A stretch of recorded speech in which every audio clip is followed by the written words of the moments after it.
Bonjour et bienvenue à vous. Dans le cadre du mois de l'autisme, je vous présente 4 livres qui mettent en vedette des personnages autistes. Je commence avec un incontournable dans la littérature jeunesse. C'est cet album de Guylaine Gay et de l'illustrateur Orbi, « Est-ce que Clovis est un papillon? » Guylaine Gay, c'est une autrice, c'est également une comédienne et elle fait des livres dont Clovis est le personnage principal, Clovis étant un de ses fils qui est autiste. Alors, dans cette histoire, notre maman vient de déménager dans une nouvelle ville avec son garçon Clovis. Et là, ils partent à l'aventure, ils partent à la découverte de leur ville. Et pendant leur promenade, ils vont rencontrer plein de gens qui vont leur poser beaucoup de questions.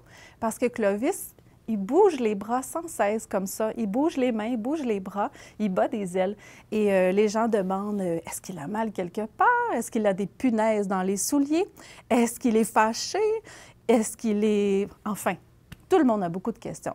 Et à la toute fin de leur promenade, ils arrivent à une grande fête. La maman attrape le micro devant tout le monde et dit « Bonjour, je vous présente mon fils Clovis. » Et il bouge les bras comme ça parce qu'il est heureux. Et c'est sa façon à lui de montrer qu'il est heureux. Et tout le monde s'exclame « Ah, il est heureux! » Et la foule se met à battre des bras comme ça, comme une grande parade de papillons. Le deuxième album que je vous présente, c'est L'enfant qui vivait dans un mur. C'est écrit par Agnès de Lestrade et Sébastien Chebray aux éditions 400 coups. Ce livre est un grand coup de cœur parce qu'il est très touchant. À chaque fois que je le lis, j'ai beaucoup d'émotions qui montent parce que l'enfant vit une grande souffrance et ses parents aussi. On dit qu'il vit dans un mur parce qu'il souffre tellement des contacts autour de lui, des stimuli qui l'entourent, qu'il se replie sur lui-même tranquillement, un peu comme s'il vivait en parallèle de sa famille, comme s'il vivait dans un mur. Et ses parents souffrent beaucoup de ça. Ils tentent continuellement, avec beaucoup de douceur, d'entrer en contact avec leur enfant et tranquillement, ça va porter fruit parce que le mur va graduellement avoir une petite brèche et puis l'enfant va avoir envie de regarder dans la brèche et il va avoir des premiers contacts avec ses parents. Et c'est très, très beau parce que ça illustre bien une grande souffrance des fois qui vient avec un diagnostic d'autisme. Mais il y a aussi beaucoup de beau là-dedans parce que notre personnage, tranquillement, va s'ouvrir sur le monde et créer un contact réel et important avec ses parents. Très beau livre, très touchant. Je vous présente maintenant Les fabuleuses aventures d'Aurore, écrit par Douglas Kennedy et Joanne Sfar aux éditions Pocket Junior. Ici, on a un roman graphique qui nous présente une centaine d'illustrations à l'aquarelle qui sont vraiment jolies. Et dans ce livre, on retrouve Aurore, donc, qui est notre personnage principal, une jeune fille qui est autiste.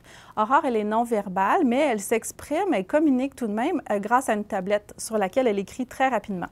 Aurore va vivre plein d'aventures. Elle va participer à une enquête de police, elle va réussir à résoudre des mystères, mais elle a cette capacité à lire un peu dans les expressions des gens, à comprendre à quoi ils pensent. Et bien que son quotidien ne soit pas toujours facile, elle a une capacité à se retirer dans sa tête, dans son monde imaginaire où elle a une grande amie imaginaire. C'est un album vraiment chouette avec un personnage vraiment très attachant qui nous présente à nouveau une autre façon de voir la vie quand on est autiste. Mon dernier livre, c'est un roman, Les étincelles invisibles, écrit par Elle McNichol et la version française est publiée à l'École des loisirs. Alors, dans cette histoire, à nouveau, notre personnage est autiste. C'est une jeune fille, Adi, qui a 11 ans. Adi, elle arrive à une période de sa vie, à un âge où les relations sociales commencent à se compliquer sérieusement. Elle s'ennuie beaucoup de l'époque à 4-5 ans où on pouvait aller voir les copains. « Hey, est-ce que tu viens jouer avec moi? Oui, non, parfait, pas plus compliqué. » Mais à 11-12 ans, ça commence à être plus difficile. Elle a une grande difficulté à lire les expressions faciales des gens. Elle identifie bien mal aussi les émotions. Et elle a des TOC, des troubles obsessifs compulsifs. Dans cette histoire, Adi va être en contact avec une histoire particulière. Son enseignante va raconter comment, dans son village, au Moyen Âge, des femmes ont été exécutées, torturées sous prétexte qu'elles auraient été des sorcières. Mais aussitôt, Addie fait le parallèle, se dit ces femmes-là, elles n'étaient pas des sorcières, elles étaient probablement différentes, elles devaient avoir peut-être une déficience physique, une déficience intellectuelle, peut-être qu'elles étaient autistes. Et là, elle va s'identifier beaucoup à ces femmes-là qui ont souffert et qui ont été torturées et tuées. Ça va devenir son cheval de bataille. Elle va vouloir qu'on reconnaisse et qu'on crée un monument à l'image de ces femmes-là pour ne pas qu'on les oublie. Au-delà de l'histoire, qui est vraiment intéressante tout de même, ça se lit bien, il y a plein de rebondissements.